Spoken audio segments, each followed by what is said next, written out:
Binge the full week of The Ray Taylor Show ad-free over at inspireddisorder.com/plus. This is The Ray Taylor Show.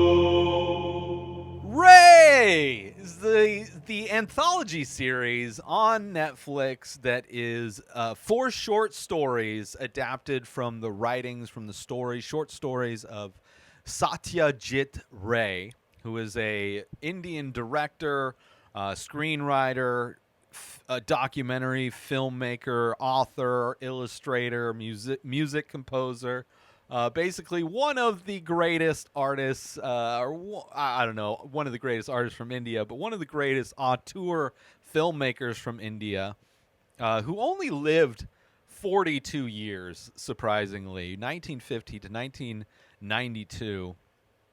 This series is very similar to Twilight Zone. Very much these stories are very kind of grounded, real, but then there's a level and a layer of fantastical that happens in each one. Very similar, like beware what you wish for kind of a thing that a lot of the Twilight Zone stories had. So if you're into that, so I guess a modern day version of that would be Black Mirror, except for these aren't necessarily focused on technology, where Black Mirror is primarily Twilight Zone with technology. I love this. I enjoyed it. There's only 4 episodes. This came out in 2021. It is a series. It's open-ended on IMDb, so I would imagine maybe there always potential for more stories to be adapted for this series, which the original title for the series was X-Ray Select Satya Shorts. Not Satya, Satyajit Shorts. And I don't know, I enjoyed it. And it definitely made me want to go and check out this guy's movies. Where, of course, these weren't directed by him, considering he died in 92. But they are based on his short stories. So, and just reading kind of all of the accolades that he got through his only 42 year. Like, this guy accomplished so much in such a short time. It is amazing. Dude definitely looked aged in his picture on Wikipedia. But I was excited to watch it. Obviously, we share a name, it being his last name, but being my first name. I figured, I'm always looking for a new Indian film to talk about and review. Definitely open to checking out Indian series, Indian TV shows.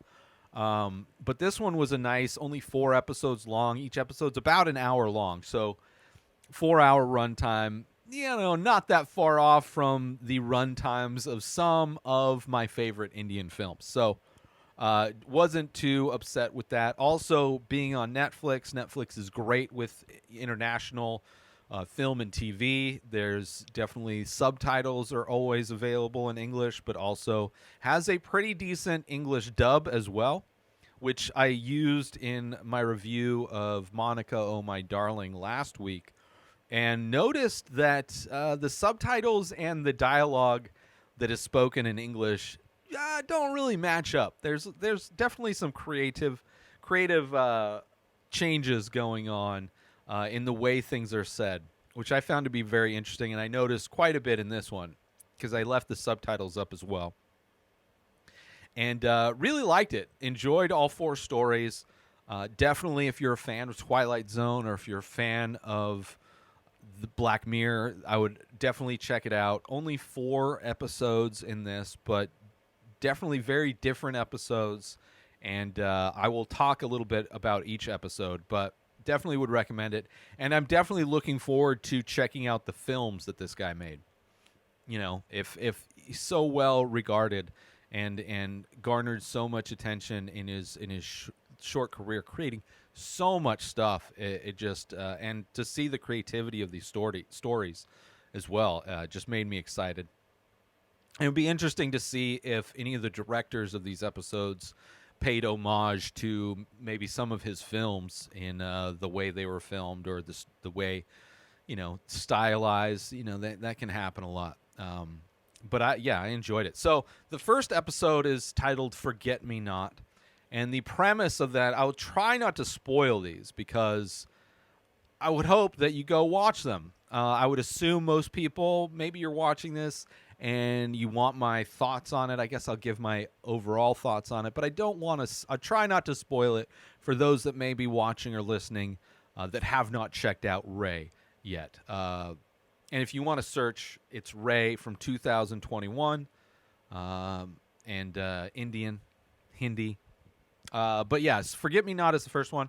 And basically the main character of this is a kind of an arrogant, successful businessman who is known for having a great memory. His brain is like a computer, and he is confronted one day or one night by a woman who recognizes him, but he doesn't recognize her. And she says that they had this very romantic time at a place that he says he's never been. He doesn't remember being with her. But she's determined that is a reality. And this moment where he starts to doubt his memory working, where he starting to forget things, becomes very much spirals out. And you realize that this person, like how he treated people, ends up coming back to bite him in the ass. The way he treated his friends, the way he was not a very giving person, was definitely somebody who expected whatever he gave to be paid back, never really gave out gifts, was more giving out loans to people. And seeing how that all comes together to contribute to basically him spiraling out of control. And the way it's told at the end, where it's kind of almost not necessarily a montage, but it's like he's being wheeled from one scenario to the next, where he's shown why things happened in the beginning part of the story, where it seems like crazy, right? Like he's this thing that he's never had to deal with, like these loss of memories, like seeing why all those things were happening. It's pretty great. I really enjoyed it. I thought it was, very confusing, but then when it wrapped up at the end, I really enjoyed it. So that's the first one. That's Forget Me Not. And his favorite flower was the Forget Me Not flower. Obviously very ironic, considering he is a man with the memory of a computer, but then also starts realizing that he's forgetting things, or thinks that he's forgetting things. Let's take a little break from the show to promote. I figured out a way on my website to offer prints for every single painting. So if you go to a painting, you can buy the original painting, or you can buy a print for everything. Artwork that you don't want to spend $100 plus on, 9x12-inch ink painting on paper, $100 for the original one-of-a-kind piece of artwork. Paintings range in price depending on their size. The 8x10 print, $20. Available in the store at inspireddisorder.com. And now let's get back to the show. The second story is Barupya. Hopefully I'm pronouncing that right. This is a story about this guy who's kind of a loser, works in the theater thing, makeup. He's a makeup artist, and his grandma passes away and leaves him everything. And she was somebody who developed this specific either makeup technique or these makeup tools and processes that garnered her a lot of demand. She's very influential in the makeup department, the special effects, the feature effects of film. And he inherits that. Obviously, he learned a lot from her. And he starts using these makeup and prosthetic effects in order to get revenge on people in his life that have treated him like shit. Because he's, kind of a loser and, struggling, spent a lot of his time and money. I had a lot of sympathy for this guy. And the way the story goes is like, man, brutal. Like some of these, I almost wish, because there is so much of a turn, I kind of want to go back and rewatch them, which maybe someday I will. but it's definitely a character that I felt bad. It's a character that I felt bad for. I had a lot of sympathy for.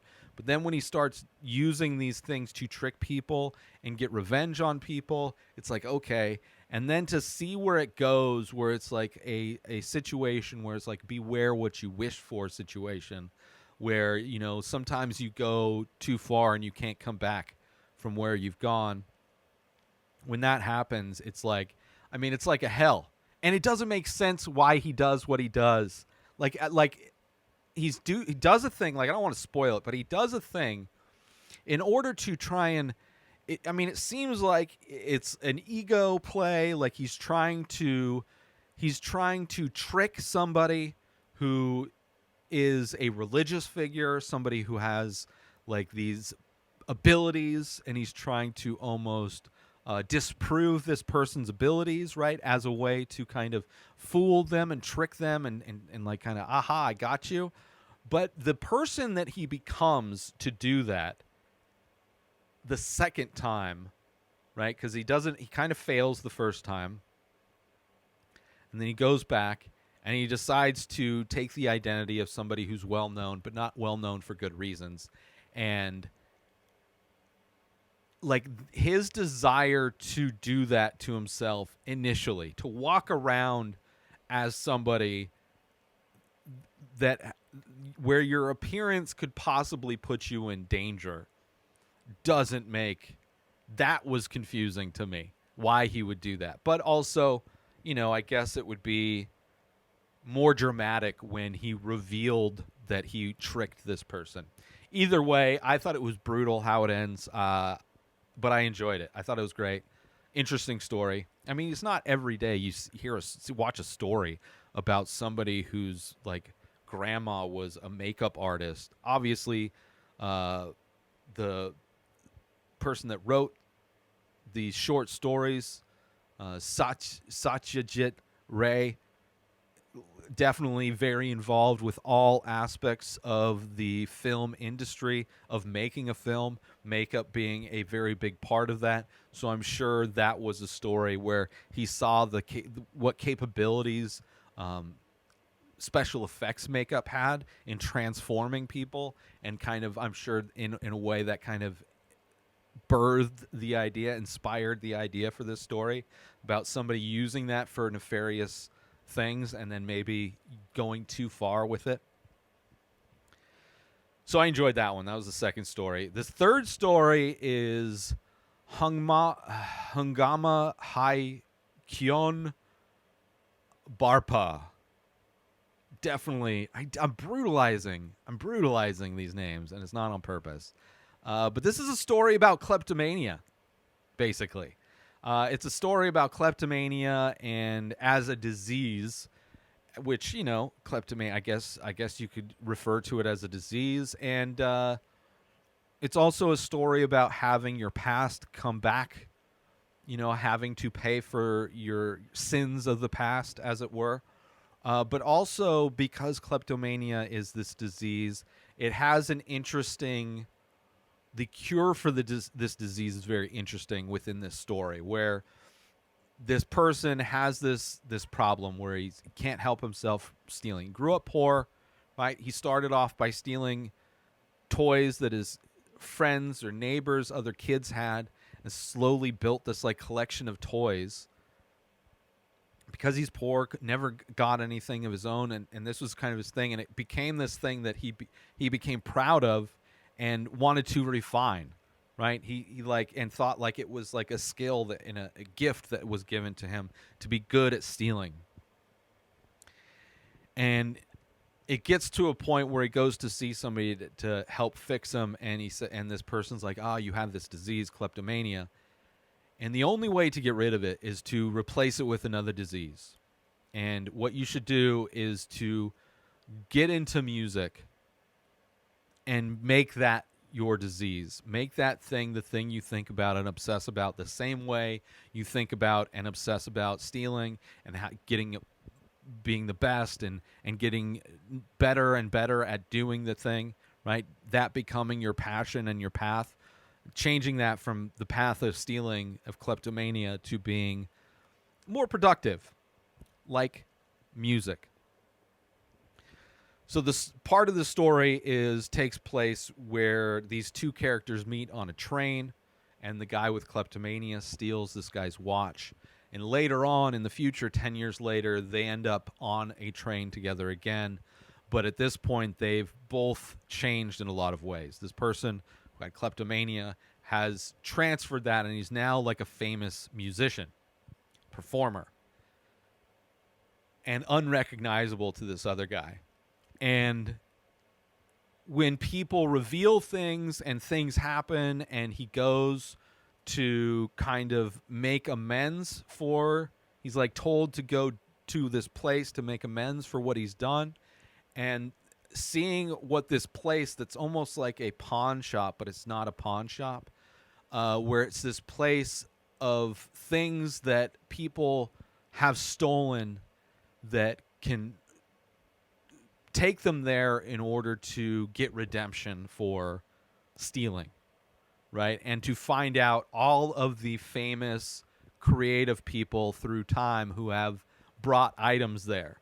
And the idea of this story is all of those people who excelled in these specific things in their life, excelled in those things because that is what they replaced their kleptomania with, which I thought was brilliant, right?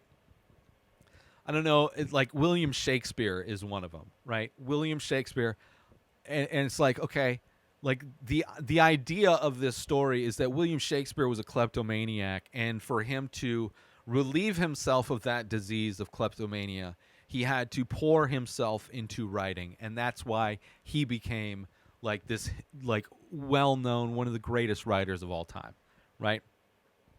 Amazing, interesting, great story, seeing where it goes, the tension, knowing that there's one person knows, the other person doesn't know. Loved it. So that's the third story, and I'm not going to butcher the name of that story again, but it's a great story, right? One of the guys, like, he's a performer, he's a musician, and then the other guy is like a former wrestler, right? This guy known as the Jenga, and, you know, after his wrestling career became a writer, and after an event, everything kind of fell apart, and he blames that event on cursing him. It's interesting. I loved it, and it like the turn it has, where like these stories, when they go fantastical, when this one goes fantastical, it's like so interesting, right? So interesting. Maybe my favorite. I guess I haven't really thought about how I'd rank these. After I talk about this last one, maybe I'll get a quick ranking. Let's take a little break from the show to promote The benefits of Inspired Disorder Plus. So you go inspireddisorder.com/plus. Sign up, $5 a month. You get to binge the full week of The Ray Taylor Show ad-free. You get to watch all of the live painting videos I do. You get a special members-only discount and deals for all of the artwork and merch that I sell. You also get the complete podcast back catalog of every podcast I've ever produced, hundreds of episodes, countless different podcasts. You also get access to my personal blog. A new blog comes out every week. In addition to that, you get my creative writing that I'm releasing. You also get access to Asking Me Anything. 14 years of experience podcasting. I've been creating art my entire life. I've been using Photoshop since middle school, and you can contact me to ask me questions about that or anything else. So those are the benefits for signing up for Inspired Disorder Plus. And now let's get back to the show. But the last story is called Spotlight, and this one is more modern day. This is like an actor who's also kind of has a startup business on the side. They refer to him regularly as like a cross between Ryan Reynolds and Elon Musk, because he's like this kind of one-dimensional actor who only has this one look, and also trying to be this tech guy where he's not really, right? He's kind of failing, and he's at a point in his career where he wants to be considered more of an artist. He wants to be considered more than he is, right? He wants to be considered like a Daniel Day-Lewis more than a Ryan Reynolds, right? And Ryan Reynolds is like the perfect comparison in this show, because you watch a Ryan Reynolds movie, you're kind of getting the same Ryan Reynolds in most movies he's in. He's doing his shtick, right? And this guy, not necessarily in a comedic way, but he is known for his one look. Very similar to like Zoolander, right? He's got the one look. Maybe he has different names for it, but this guy's got the one look, right? And it's magical, and it's done amazing for his career, but it's not enough. He wants more out of it. He wants to be considered an artist. And it's that kind of idea about this kind of this actor, this popular movie star that wants to be respected on a higher plane of creativity than just being a popular movie star, and seeing how that is compared to somebody who's a religious figure that is very popular in the time, and they're both staying at the same hotel. And you're seeing the levels of fame and influence between a movie star and somebody who has like a religious following, right? And seeing how that, him noticing that he is not at the top of the pyramid anymore, and that he is like not, he's like not even regarded as a VIP, right? Whereas this person, this Dee, this religious figure, has kind of taken all of the eyeballs and all of the attention away from him, and that contributes to him kind of spiraling out of control. Another story in this